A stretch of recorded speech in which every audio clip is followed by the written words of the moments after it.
BTC এতিয়া নিৰ্বাচনী যি গৰম বতাহ সেয়া তীব্ৰ গতিত বলিছে আৰু সমষ্টি এতিয়া কেৱল যিসকল প্ৰাৰ্থী আছে আৰু সেই প্ৰাৰ্থীসকলৰ যি প্ৰতিদ্বন্দ্বিতাৰ যুঁজ আৰু তেওঁলোকে জনসাধাৰণৰ ওচৰত কেনেদৰে যায় জনসাধাৰণৰ লগত কেনেদৰে আছে এই গোটেই বিষয়খিনি আমি পাতিম। আজি আমি এই মুহূৰ্তত মই দিহিৰা সমষ্টিত আছোঁ। দিহিৰা সমষ্টিত এগৰাকী প্ৰাৰ্থী আছে যিগৰাকী মাটিৰ মানুহ বুলি কোৱা হৈছে, যিগৰাকী জনতাৰ মানুহ বুলি কোৱা হৈছে, যিগৰাকীক সততে সকলো ৰাইজে পাই আহিছে আৰু সেইগৰাকী ব্যক্তি ইতিমধ্যে আমাৰ লগত আছে। আমি কথা পাতিম যিহেতু ইয়াত এইবাৰ যি শাসন আছিলে UPPL চৰকাৰৰ নেতৃত্বত কিমান উন্নয়ন হ'ল, বিটিচি জনসাধাৰণৰ কিমান সমস্যা সমাধান হ'ল, বিভিন্ন ধৰণৰ সমস্যাৰ ক্ষেত্ৰত যি ধৰণৰ মন্তব্য বিজেপি চৰকাৰে কেনেধৰণৰ মন্তব্য কৰি আছে, বিজেপি চৰকাৰৰ দিনত কি উন্নয়ন হৈছিলে বা বিজেপি চৰকাৰখনে যদিও UPPLৰ মিত্ৰতাত আছে তেনেধৰণে উন্নয়নৰ ক্ষেত্ৰত কি কাম কৰিলে। মই এগৰাকী প্ৰাৰ্থী আছে, মই কৈছোঁৱেই যে মাটিৰ মানুহ বুলি কওঁ আৰু জনতাৰ মানুহ ঘনশ্যাম দাস ডাঙৰীয়া আছে আৰু দিহিৰা সমষ্টিৰ পৰা প্ৰতিদ্বন্দ্বিতা কৰিব। দিহিৰা সমষ্টিটো আমি এতিয়া পুৱাৰ ভাগৰ পৰাই যদি কওঁ আজিৰ দিনটোত ঘূৰিছোঁ, পূৰ্বেও ঘূৰিছোঁ, বিভিন্ন সমস্যা, বহু ৰাস্তা পথ অৰ্ধনিৰ্মিত অৱস্থাত আছে আৰু বহু ৰাস্তা পথ এতিয়াও বনাবলৈ বাকী আছে, বহু সমস্যাই জৰ্জৰিত হৈ আছে সমষ্টিটো। আৰু আপুনি এইবাৰ সকলোৱে কৈছে যে এইবাৰ ঘনশ্যাম দাস জয় হ'ব, কিন্তু আপুনি কি ক'ব? নাই, এইটোতো মই নিশ্চিত, আমি 110% গেৰেণ্টি আছে, আমি জয় নিশ্চিত। কাৰণ ৰাইজৰ মোৰ প্ৰতি আস্থা আছে, বিশ্বাস এটা আছে, আমাৰ মিছা কথা ক'ব লগা নাই। আৰু যিমানখিনি ৰাস্তা এতিয়ালৈকে মই 65 কিলোমিটাৰ 3.5 বছৰ কাৰ্যকালত মই কৰি দিলোঁ আৰু মোৰ 3টামান ৰাস্তা ডাঙৰ ৰাস্তা কৰিব লগা আছে, সেইখিনি ইতিমধ্যে চিলেকশ্যন হৈছে। আমি ইতিমধ্যে কাম আৰম্ভ হ'ব, তাৰ কাৰণে অসুবিধা কৰা নাই। এতিয়া আমাৰ এজন বৃদ্ধালোকে কৈছে দলং এখনৰ কামটো কৈছিলে, আমি কেবিনেটত EC পাছ হৈ গ'ল, সেই দলংখিনি দুখন হ'ব।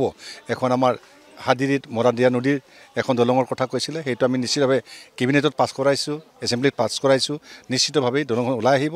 তাৰপিছত আমাৰ অহপা আমাৰ মুছলিম চুবাত এখন সেই চেম দলং আছে, RCC দলং 5 কোটি 15 লাখৰ, তাতো সেইটো আমি কেবিনেটত পাছ কৰাইছোঁ, এছেম্বলিত পাছ কৰাইছোঁ, নিশ্চিত সেই দলংখনো হ'ব। কিন্তু আমাৰ কৰোণীয় কাম হ'ল কি, ৰাইজৰ যিখিনি নেকি যাতায়াতৰ সুবিধা, যেন বেমাৰ আজাৰ হ'লে যেন সকলোৱে গাড়ী এখন আহি নিব পৰা, সেই বস্তুটো ইতিমধ্যে মই 100% কৰা এটা হৈ গৈছে। আৰু বাকী সৰু সুৰা গাঁও কিছুমান আছে, লিংক ৰাস্তা আছে, সেইবিলাকত যদি আগন্তুক আমি জিতি যাওঁ, জিতি যোৱাৰ পাছত গাঁৱে গাঁৱে লিংক ৰাস্তাবিলাক কৰাৰ কাৰণে আমি হাতত ল'ম। দিহিৰা সমষ্টিটোত বহুত জাতি জনগোষ্ঠীৰ লোক ইয়াত আছে, বসবাস কৰি আছে। বিভিন্ন সময়ত বহুতে ভাবুকি প্ৰদান কৰে যে ইয়াত PGR VGR ভূমি, যিবোৰ চৰকাৰী ভূমি বেদখল কৰা আছে তেওঁলোককো উচ্ছেদ কৰিব, তেওঁলোককো খেদি পঠাব বা এনেধৰণৰ যিবোৰ শ্লোগান, সেই শ্লোগানেৰেও বিজেপিয়ে হওক বা অন্য ধৰণৰ যিকেইটা ৰাজনৈতিক দল আছে তেওঁলোকে নিৰ্বাচনী প্ৰচাৰ চলাই আছে। এই যি প্ৰচাৰ, এফালে যদি বিজেপিয়ে কয় যে প্ৰথম শ্ৰেণীৰ নাগৰিক হ'ব বিটিচিত সকলো, আনফালে যদি PGR VGR ভূমি উচ্ছেদ কৰাৰ প্ৰসংগ আহে, তেনেধৰণৰ বহুত ভূমিকা আচলতে বহুত ধৰণৰ শ্লোগান দিছে। এই শ্লোগানবোৰে GSP আপোনাৰ ক্ষেত্ৰত কেনেধৰণৰ মানে প্ৰত্যাহ্বান হ'ব পাৰে? প্ৰত্যাহ্বানটো কৰিব লাগিব, কাৰণ মই দিহিৰাবাসী ৰাজ্যক কোনোদিন বিপদ পেলাব খোজা নাই। দিহাৰৰ কাৰণে মাত মাতিম, দিহাৰৰ কাৰণে যুদ্ধ কৰিম। আমি আৰ্মিটো যুদ্ধ কৰি আহিছোঁ, ঠিক তেনেকৈ যুদ্ধ কৰি মানুহক আমি ৰখাৰ আমাৰ চেষ্টা 100% কৰিম। কোনো পধ্যে আমি উচিত হ'ব দিব নোৱাৰোঁ। কাৰণ আজি ইয়াতেই নহয়, আজি যুগ যুগ ধৰি 1939 চনৰ পৰা ডাটাৰ পৰা মানুহবিলাক ইয়াতে বসবাস কৰা মানুহ, সেইবিলাক মানে কেনেকৈ উচ্ছেদ কৰিব। কিন্তু যোৱা সেইদিনাখন দুমনিত আমাৰ হাগ্ৰামা মহিলাই আহি প্ৰথম ষ্টেটৰ ভাষণ দিয়ে কৈছে যিবিলাকৰ 1 মাটি চৰকাৰী মাটিত আছে, ভূমিত আছে, তেওঁলোকক আমি উচ্ছেদ কৰিমেই, উচ্ছেদ কৰা হ'ব আৰু কোনো ৰেহাই দিয়া নহ'ব।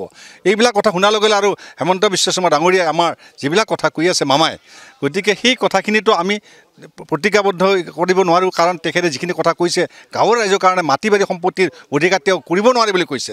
এজন বিজেপিৰ মুখ্যমন্ত্ৰীয়ে যদি কয় প্ৰমোদ বড়ো বা তেওঁলোকে আপচুৱে যদি দিলে মাটি দিলে দিব পাৰে, নিদিলে মই একো কৰিব মোৰ হাতত কণ্ডিশ্যন নাই, সেই কথাখিনি কিন্তু আমাৰ ডক্টৰ হিমন্ত বিশ্ব শৰ্মা ডাঙৰীয়া মুখ্যমন্ত্ৰীয়ে প্ৰকাশ কৰিছিলে। সেই প্ৰকাশ যদি মুখ্যমন্ত্ৰী যদি দিব নোৱাৰে, তেতিয়াহ'লে এতিয়া মাটি সম্পত্তিৰ অধিকাৰ কোনে দিব? সেইটোকে চিন্তা কৰিব লগা কথা। আমি নিজে আন্দোলন কৰি তাৰ প্ৰতিজ্ঞা কৰি হ'লে আমি ইয়াত নহয় দিল্লী কপাই হ'লে আমি মাটিৰ অধিকাৰটো ল'ব লাগিব। আমি সেইটো প্ৰতিজ্ঞাবদ্ধ হৈ আছোঁ। 2003 চনৰ BTR চুক্তি আৰু BTR চুক্তিত ইয়াত যিমান জাতি জনগোষ্ঠীৰ লোক আছে, বাস কৰি আছে, তেওঁলোকে যিখিনি প্ৰাপ্য অধিকাৰ তেওঁলোকক সেইখিনি দিয়াৰ ব্যৱস্থা কৰিব লাগে। কিন্তু বিজেপি চৰকাৰে যিটো প্ৰথম শ্ৰেণী দ্বিতীয় শ্ৰেণী নাগৰিক বিভাজন কৰিছে, তেওঁলোকে কৈছে যে আমাৰ নিৰ্বাচনত আমি যদি জয় হওঁ, আমাৰ চৰকাৰ গঠন হয়, তেনেহ'লে ইয়াত সকলো প্ৰথম শ্ৰেণীৰ নাগৰিক হ'ব। এই সন্দৰ্ভত কি ক'ব আপুনি? সেইটোতো একচুৱেলি দুখ লগা কথা, কাৰণ প্ৰথম শ্ৰেণীৰ দ্বিতীয় শ্ৰেণীৰ নাগৰিকৰ কথা ক'বই লগা নাছিল। অসমত অসমীয়া ভাষাটো 1 নম্বৰ হ'ব লাগে, য'তেই নাথাকিব। BTR অসমৰ আণ্ডাৰতে আছে, তাতে দ্বিতীয় শ্ৰেণী হ'ব নহয়। BTCত কেনেকৈ দ্বিতীয় শ্ৰেণীৰ হ'ম? অসমীয়া ভাষা 1 নম্বৰ থাকিব লাগে। আমি নাজানো যে BTCত যে 2 নম্বৰ হ'ম, সেইটো আমি কথা নহয়। কাৰণ BTCত আমি আছোঁ 22 লক্ষ লোক আৰু আমাৰ বড়োচ লোক আছে তকৰিবন 8 লাখ। তাৰ চিন্তাধাৰা কৰি চাওক, তেওঁলোকে যদি গোটেইখিনি অধিকাৰ তেওঁলোকক দিয়ে, ইয়াতে যে 22 লক্ষ জনগণ আছে যে তেওঁলোকক কোনে অধিকাৰ দিব? যদি মুখ্যমন্ত্ৰী যেনেকৈ যদি কয়, তেতিয়াহ'লে আমাৰ লাজ লগা কথা এটা। কাৰণ ইয়াতে থকা জনগণক মাৰিব লাগিব। মাৰাৰ ব্যৱস্থা এটা কৰিছে, হয়তো কিনি মাছে খেদাৰ ব্যৱস্থা কৰিব, তেতিয়া মানুহবিলাক ক'ত যাব, হয় না নহয়? গতিকে সেইখিনি চিন্তাধাৰা কৰি পেলাই আমি বহুতো চিন্তিত হৈছোঁ, কাৰণ বহুতখিনি নানানটা কথা কৈছে। কাৰণ আজিৰ এই দিন আগৰ দিন আৰু সেই নাই। গতিকে আমাৰ বহুতে এতিয়া মাটি বাৰী সম্পত্তিৰ কথাবিলাক আপোনালোকে কৈ আছে যে এতিয়া আমি যদি মাটি এটা দেউতাকৰ মাটি যদি প্ৰত্যেকৰ ওচৰত নিব লগা হয়, আমাক 1947 চনৰ ডাটা বিচাৰি আছে। 1947 চনৰ ডাটা আনিলে আপোনাৰ নামজাৰি হ'ব, নহ'লে আপোনাৰ নামজাৰি নহয়। সিহঁতে কেনেকুৱা কথা হ'ব পাৰে? বিটিয়া চুক্তিত লিখা যে 2003 আগত যিমান ব্লক আছিল সকলোকে সম অধিকাৰ দিম বুলি কথা কোৱা আছিল, সম অধিকাৰ দিম বুলি লেখা আছিল, গাইডলাইনত লেখা আছিল, কিন্তু সেইটো পাহৰি গ'ল। এতিয়া আহিছে বৈশিমতি 1, বৈশিমতি 2, তেওঁলোকৰ কামখিনি হৈ যায়, আমাৰ কামখিনি ৰহি যায়, আমাৰ কামবিলাক নকৰে। সেইটোৱেতো আচল কথা হৈ আছে। বৈশিমতিয়ে আচলতে কিমান লোকক ভূমিপট্টা দিবলৈ সক্ষম হ'ল? একো হোৱা নাই, বৰ্তমানে শুনাই নাই, কোনে পোৱাই নাই। এনে মুখেদিহে কৈ আছে মই পাইছে, মানুহকে পাইছে, কিন্তু আজিলৈকে দেখাই নাই। আমিও কৰিছোঁ, এপ্লাই কৰিছোঁ, আমাৰতো এতিয়ালৈকে অহা নাই। আপুনি কি ক'ব? সেইকাৰণে আমি চিন্তাধাৰা কৰিছোঁ যে নিজস্ব মানুহবিলাকৰ কোনো ভূমিৰ অধিকাৰ নাইকিয়া হৈ আছে। সেইটোৰ কাৰণে বৈশিমতিৰ যিটো ভূমিৰ অধিকাৰ যিবিলাক আছিল, যাৰ নেকি কৰিছে তেওঁলোকৰ কিন্তু খাদ্য হৈ আছে, টাক হৈ গৈছে। আৰু যিবিলাকে তেওঁলোকে অফিচিয়েলি কাম কৰে নিজৰখিনি কৰি দিয়ে, আমাৰবিলাক দুলি মাৰি চাইডত পেলাই থৈ দিয়ে, সেই কামটো হৈ আছে। UPPলে সপোন দেখুৱাইছিলে যে BTC ছিংগাপুৰ হ'ব, ছুইজাৰলেণ্ড হ'ব, ছুইজাৰলেণ্ড হ'ব বুলি এটা তেওঁলোকে কৈছিলে যে ছুইজাৰলেণ্ড হ'ব BTCখন, আৰু সেই সপোন দেখুৱাইছিলে। সেই সপোন আজিৰ দিনটোত কিমান সফল হৈছে বুলি সফল হোৱাটো দেখাই নাই। ময়োতো 3 বছৰ EM আছিলোঁ, কিনো হ'ল? কিমান কোম্পানী আমি চাইন কৰালোঁ, কিমান কি কৰিলোঁ, একোতো নাহিল। এতিয়া মাটি বিক্ৰীহে হ'ল। আমাৰ BTC মাটি বিক্ৰী কৰিব লগা হ'ল, আদানী আমদানি দিব লগা হ'ল। সেইটো চিন্তাধাৰা কৰক। ছুইজাৰলেণ্ড বনোৱাৰ অৰ্থটো কি হ'ল?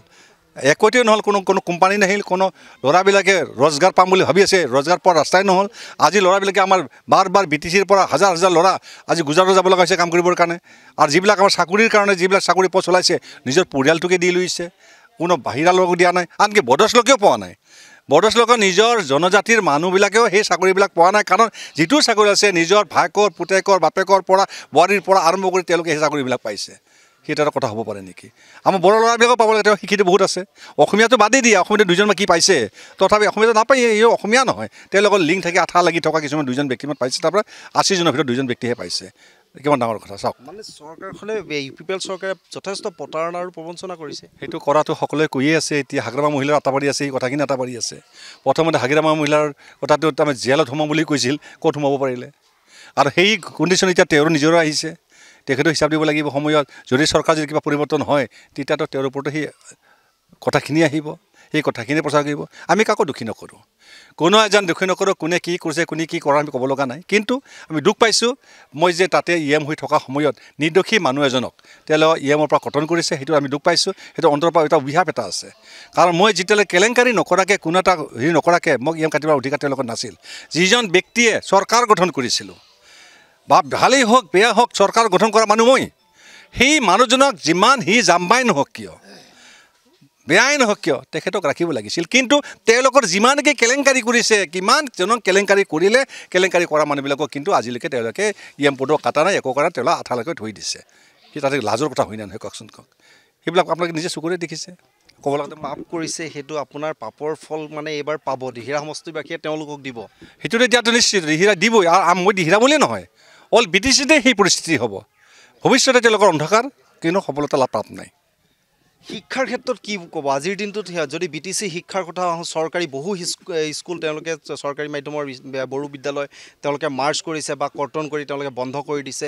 শিক্ষা ক্ষেত্ৰখন আচলতে অন্ধকাৰ দিশে লৈ যোৱা, মানে BTC হওক বা দিহিৰা সমষ্টি, এই যিসমূহ স্কুল আছিলে সেই স্কুলসমূহৰ ক্ষেত্ৰত কি ক'ব? আজিৰ দিনটোত শৈক্ষিক দিশটো যদি বন্ধ কৰি দিবলৈ চেষ্টা কৰে। এতিয়া কিন্তু বেছিকৈ অসমীয়া স্কুলবিলাকহে বন্ধ হৈছে, আমাৰ বড়ো স্কুলবিলাক বন্ধ হোৱা নাই। আমি চকুৰে দেখিছোঁ আমাৰ অসমীয়াৰ ল'ৰা ছোৱালী যেন পঢ়িব নোৱাৰে, সেই ব্যৱস্থাটোহে কৰা হৈছে। তথাপিতো আমাৰ অসমীয়া জনগণে কিন্তু এতিয়া চিন্তাই কৰা নাই এইবিলাক কথাটো। এদিন আস্তে আস্তে গৈ অসমীয়া মাধ্যমত পঢ়া ল'ৰা ছোৱালীবিলাকৰ কাৰণে ইয়াতে সুৰক্ষিত নহয়, তেওঁলোকে বাহিৰত যাই পঢ়িব লগা অৱস্থাটো হ'ব। ঠিক তেনেকুৱা পৰিস্থিতি আহিছে। যিমান স্কুল বন্ধ কৰিছে, মেক্সিমাম অসমীয়া স্কুলে বন্ধ হৈছে, বড়ো স্কুল কিন্তু বন্ধ হোৱা নাই। এইটো আমি নিজে চকুদিও দেখিছোঁ, ছাৰ্ভেটো দেখিছোঁ, আঙুলিও দেখিছোঁ, আৰু বৰ্তমান দেখিয়ে আছোঁ। বিজেপি অৰুণোদয় আঁচনি আচলতে এটা লোভ নিৰ্বাচন আহিলেই মহিলাসকলক লোভ দিয়া হয় অৰুণোদয় আঁচনি দিয়া হয় আত্মসহায়ক ধনজনৰ আমাৰ ধনৰ ব্যৱস্থা কথা কোৱা হয় ঋণ প্ৰদানৰ বিষয়ে কথা কোৱা হয় এই অৰুণোদয় আঁচনি যিটো দিছে মহিলাসকলক 1250 টকা দিছে আৰু মহিলাসকলক আত্মনিৰ্ভৰশীল হোৱাৰ ক্ষেত্ৰত যিখিনি তেওঁলোকে পদক্ষেপ ল'ব লাগে কিন্তু আত্মনিৰ্ভৰশীল হোৱাৰ বিপৰীতে তেওঁলোকক 1250 টকা দিয়ে সামৰিছে অৰুণোদয় আঁচনিয়ে বিশেষকৈ কিবা প্ৰভাৱ পেলাব বুলি ভাবেনে অৰুণোদয় এইবাৰ প্ৰভাৱ পেলাব নোৱাৰে কাৰণ ললিপপ কাৰণ বাৰ দিয়ে লোকসভাৰ সময়তো ডুপ্লিকেট অৰুণোদয় উলিয়াই পেলাই ট্ৰেক্টৰ আৰু পুদুম ফুলিলে ঘৰে ঘৰে বিতৰণ কৰিছিল অৰুণোদয় পাবি কালি পাবি আমাক ভোট দি কালি পাবি আমাক ভোট দি এইবাৰ ভোট পাবি অৰুণোদয় পাবি তেনেকৈ বহুতে সেই MP ইলেকশ্যনৰ সময়তো হৈছিল এইবাৰৰ ইলেকশ্যন আগমুহূৰ্তত তেওঁলোকে আকৌ অৰুণোদয় বিতৰণ কৰিছে তাতে মূল্যই নাই সেইখনো সেই মূল্য নহয় কাগজ এখন দি পেলাই এটা নাম্বাৰকে 1680 নাম্বাৰটোকে হাজাৰখন ফটোষ্টেট কৰি পেলাই গাঁৱে ভূঞে আহি ঘৰে ঘৰে দিছে কিন্তু নাম্বাৰটো তেওঁলোকে চোৱা নাই 1680 82 83 84 হ'ব লাগিছিলে কিন্তু নাই এটা নাম্বাৰৰে গোটেই মানুহক পইচা লৈছে পকেট ভৰাইছে মানুহবিলাক দিছে কোনো এটা অৰুণোদয় নহয় আৰু হেমন্ত বিশ্ব শৰ্মা ডাঙৰীয়া আমাৰ মুখ্যমন্ত্ৰীয়ে কৈছিলে যে এতিয়া অৰুণোদয় বন্ধ থাকিব আৰু 3.0 যেতিয়া হ'ব তেতিয়াহে অৰুণোদয় পাব কিন্তু সেইখিনি আমাৰ গাঁৱৰ ৰাইজে বকা সেইকাৰণে বুজি নাপায় আৰু বুজি নোপোৱাৰ ফলত অৰুণোদয় পাম বুলি তেওঁলোক ভোট দিবৰ কাৰণে যায় কিন্তু যদি অৰুণোদয় যদি হ'লহেঁতেন নিশ্চিতভাৱে জয়ন্ত মল্ল ডাঙৰীয়া আৰু প্লাছ আমাৰ উৰ্ষা বৰ্মা আহি ধুনীয়াকৈ মিটিং এখন মাতি সেইদিনাখন ডিষ্ট্ৰিবিউট কৰিলেহেঁতেন আৰু আমাৰ মুখ্যমন্ত্ৰীয়ে কি কৈছে কি অৰুণোদয় যাকে লাগে তাকে দিয়া সেইকাৰণে দাম ফৰ্ম ফিল আপ কৰি ফটোষ্টেট কৰিছে ভাগাইছে ফটো কৰিছে সেইটোতো সত্যই নহয় যেতিয়া কি কৰিব আৰু দিব পৰা কণ্ডিশ্যন বৰ্তমান নাই অসমত অৰুণোদয় দিয়া মানে অসমত বিক্ৰী কৰিব লাগিব কিমানক অৰুণোদয় দিব যিবিলাকে আগতে পাই আছিলে নিশ্চিতভাৱে তেওঁলোকে এতিয়া বন্ধ হৈ আছে নিশ্চিত তেখেতেই কৈছিলে আগষ্ট মাহত ছেপ্টেম্বৰত তেওঁলোকে নাপাব পৰৱৰ্তী পোৱা যাব নহয় সেইটো আমি দেখা পাম যদি তেওঁলোকৰ চৰকাৰখন যদি থাকে নিশ্চিতভাৱে দিব পৰা ব্যৱস্থা থাকিব যদি চৰকাৰ নাথাকে হয়তো অৰুণোদয় বন্ধটো হ'ব পাৰে কিন্তু গেৰাণ্টি দিব নোৱাৰে সেইকাৰণে অৰুণোদয় যিমান দিছে সেইখিনি সত্য নহয় আৰু কোনো এজন ব্যক্তিয়ে তেওঁক নাপাব 1680 সেইজনে মাত্ৰ পাব বাকী যিমান তলত নেকি সেই ডুপ্লিকেট কাগজ লৈছে কোনো এজনে কিন্তু অৰুণোদয় নাপায় যিকোনো খবৰৰ বাবে যোগাযোগ কৰক 7099017330 লগতে 7099017110 নম্বৰত